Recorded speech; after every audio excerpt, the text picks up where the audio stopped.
Daniel Carter stepped inside the apartment with the softest smile, the smile of a man who had spent weeks planning the perfect birthday surprise.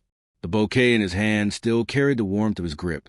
The tiny cake was decorated with candles he imagined lighting together, and the delicate necklace shimmered with the promise of love. He tiptoed across the silent hallway, careful not to make noise, not because he feared waking her, but because he wanted the moment to be perfect. Alyssa had told him she was exhausted, too drained to celebrate anything. Daniel had understood, or at least he thought he did. But the moment he closed the door behind him, something felt wrong. The dim lights weren't her style, and the sensual music thrumming through the walls wasn't her taste. His heart skipped, not from fear, but before Daniel could call her name, the sound of a wine glass shattering reached him, followed by laughter. A woman's giggle, tender and intimate, echoed through the apartment like a knife. Daniel froze. He never heard Alyssa laugh that way with him anymore. Then her voice, breathless and whispering, "I wish I met you before my husband. You make me feel alive." Daniel didn't drop the cake on purpose. It slipped the moment his world did. The porcelain plate broke. Frosting splattered across the hardwood floor. The laughter stopped. Alyssa and a man rushed out of the bedroom wrapped in sheets, faces struck with panic. Daniel's body didn't rage, didn't shake. It went numb. Alyssa scrambled for excuses, blaming him instantly. He didn't love her enough. He didn't give attention.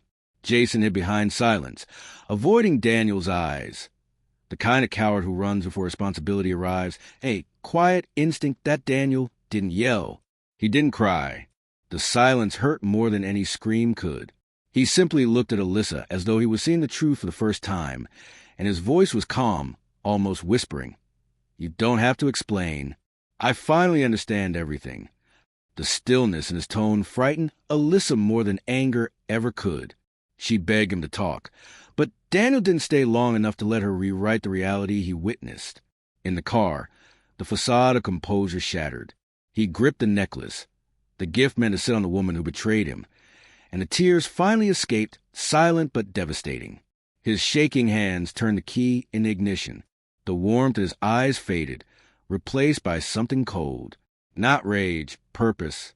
Whatever comes next, the Daniel who walked into that apartment was gone forever.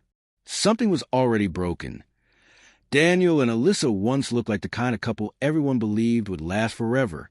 They met in college by accident, literally, when Alyssa spilled coffee on him outside the library, and Daniel's shy laugh made her blush. They built their youth around dreams and loyalty. When Alyssa talked about her future in the corporate world, Daniel listened with the pride of a man who believed in her more than she believed in herself. After marriage, he didn't just support her emotionally. He paid for her MBA, worked late nights to cover bills, and proudly celebrated every milestone she reached. He cooked, cleaned, encouraged her, and reminded her constantly that she was destined for greatness. Alyssa used to tell him she couldn't have achieved anything without him. Their friends called him unbreakable. Nobody could have predicted that life, success, and ambition would turn one into a dreamer and the other into a stranger. The change didn't come quickly. It arrived slowly, like a cold season replacing warmth one day at a time. After Alyssa's big corporate promotion, celebration faded into distance. She started hiding her phone under pillows, sleeping with it on silent, leaving for work hours earlier than necessary, and returning home long after midnight with tired excuses about deadlines. She dismissed every attempt Daniel made to connect. Date nights, conversations, planning a family, even simple dinner together. Suddenly, nothing he did was enough. She criticized him for being too emotional, not ambitious enough, and accused him of holding her back despite the years he spent lifting her up. Daniel convinced himself she was only stressed. He didn't know she was drifting, not because life was hard, but because she enjoyed the thrill of attention from others. Alyssa wasn't searching for love. She was addicted to being desired, admired, chased. Daniel's world shrank quietly. While Alyssa flourished publicly, he struggled privately to keep his small tech startup afloat, burning savings, skipping meals, losing sleep. Yet every time Alyssa was cold or distant, he blamed himself instead of her. He read articles about communication, watched videos on saving marriages, even considered therapy, though he knew she would mock the idea. He wanted to be a father more than anything, imagining their child's laugh filling the home, but Alyssa shut the topic down every time. Not until I feel fulfilled. He didn't realize she didn't want motherhood. She wanted freedom from responsibility and loyalty. Daniel fought for a marriage that no longer existed. In trying to save it alone, he lost himself. Confidence eroded, hope dimmed, and nights became endless battles with loneliness. He didn't know it yet, but the person who loved Alyssa most was the one she valued least. Daniel didn't go home that night. He drove to his tiny startup studio and sat in the silence that no longer felt peaceful but suffocating. Alyssa called again and again, not because she regretted what she did, but because she feared losing control. Daniel didn't answer once. When dawn arrived, he wasn't met with hope, but with another blow: bank alerts. Thousands of dollars were missing from their joint account, transferred to a company he didn't recognize Jason's. At first, Daniel felt confusion, then dread, then a painful clarity. Daniel realized at the moment she confessed that Jason promised her a regional manager position if she chose him. It wasn't passion that destroyed their marriage. It was ambition without loyalty. Alyssa traded years of love for a promotion. She thought she deserved more than commitment. She didn't deny it. She didn't even try to soften it. In her mind, success mattered more than vows, more than sacrifice, more than a man who built his whole world around her happiness. Daniel's heartbreak turned into something sharper.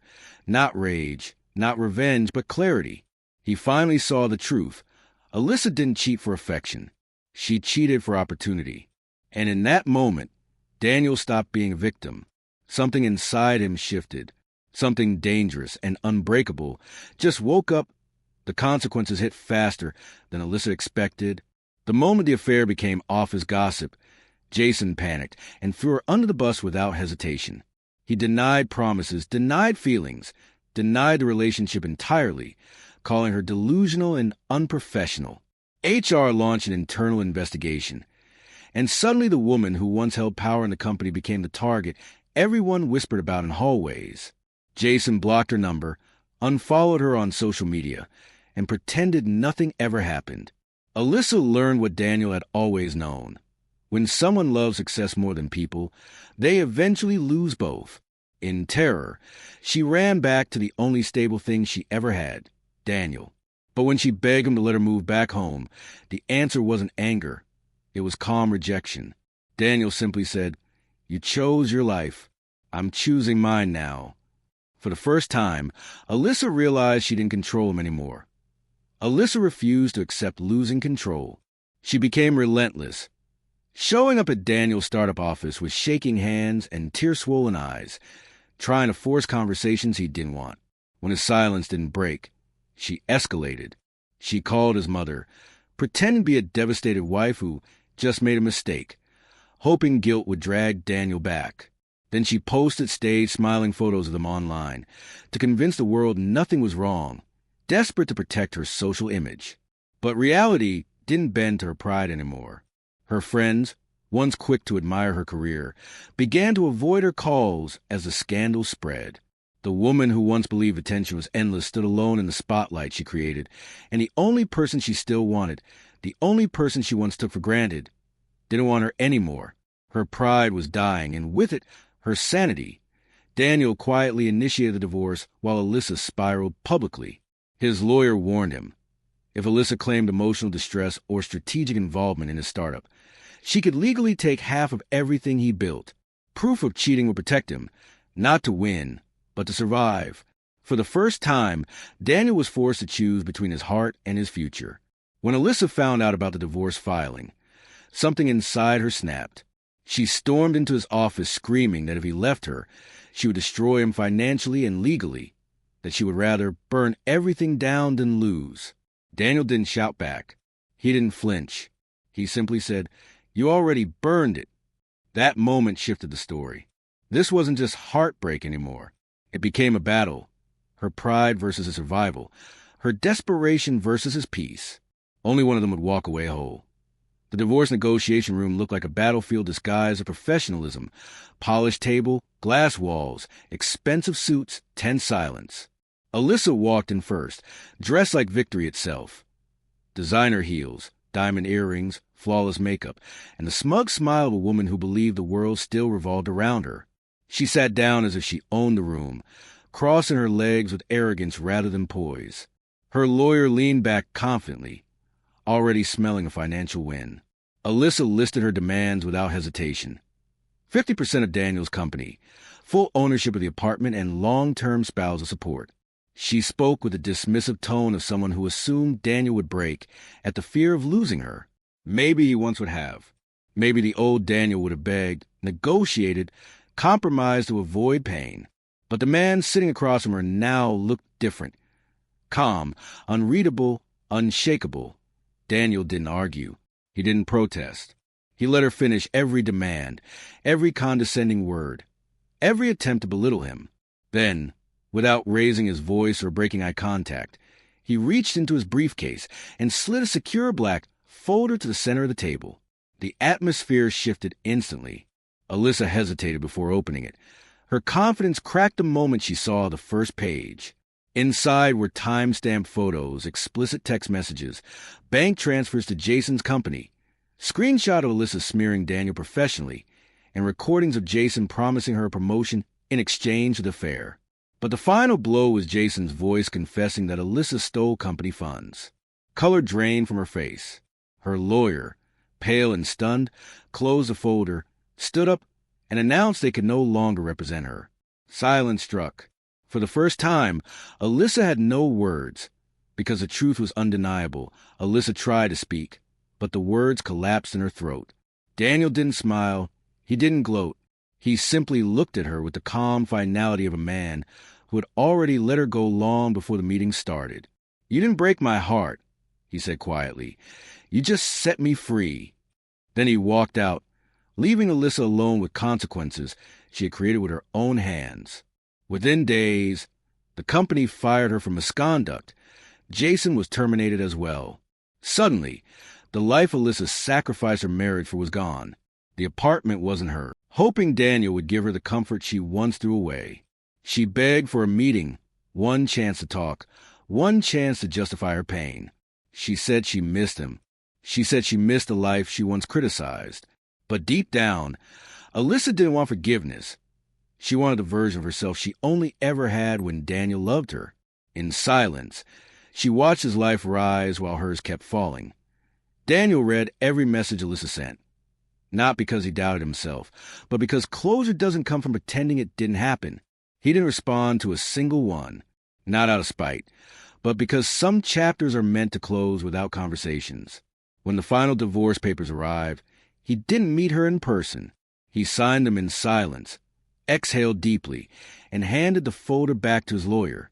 No anger, no satisfaction, just relief. Daniel didn't win by proving Alyssa wrong. He won by choosing himself after years of disappearing in love. Healing wasn't revenge. Peace wasn't power over her. Peace was freedom from needing anything from her ever again. As he walked out of the courthouse into the sunlight, he smiled. Not because Alyssa lost, but because he finally came back to himself. The world had changed, but the calm inside Daniel was the greatest transformation of all.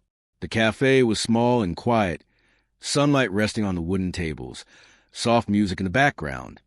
Nothing dramatic, nothing complicated, and that simplicity was exactly what he needed. He sat alone, drinking his coffee slowly, not because he was lonely, but because he was content. For the first time in years, he wasn't waiting for someone to call, to argue, to apologize, to demand more. His heart finally lived in the present instead of replaying the past. When the waitress accidentally bumped his table and spilled a drink, she froze in embarrassment and panic, expecting anger. But Daniel simply smiled and laughed softly, a genuine laugh, not forced, not tired. "It's okay. Accidents happen. Don't worry," he said, a reminder that he never lost his kindness, only learned where to place it.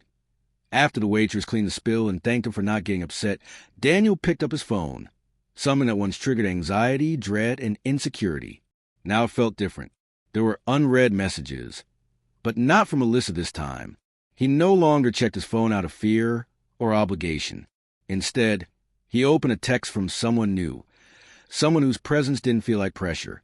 The message was simple. Lunch today? No desperation, no entitlement, just Interest? Daniel stared at the screen for a moment, not because he hesitated, but because he allowed himself to appreciate how far he'd come. He smiled a soft, hopeful smile and typed, "Definitely." Not to replace the past or to prove anything, but because this time he was choosing connection with a healed heart, not a wounded one. He finally understood love isn't supposed to feel like losing yourself. Before leaving, Daniel quietly paid for the waitress's shift meal, a small kindness, not to be noticed or admired, but because compassion was still part of him. Healing hadn't hardened him. It had refined him. He stood up, slipped on his jacket, and walked out of the cafe with calm confidence. The spring air was warm, flowers blooming along the sidewalk, the kind of morning that felt like a beginning rather than an ending. The camera would follow him as he stepped into the sunlight. Not a man escaping pain, but a man embracing life. Not triumphant, not broken, just whole. Daniel didn't walk away with the intention of proving Alyssa wrong or proving himself right. He walked away because he finally knew that love shouldn't hurt, and peace was the greatest victory. His story didn't end in revenge.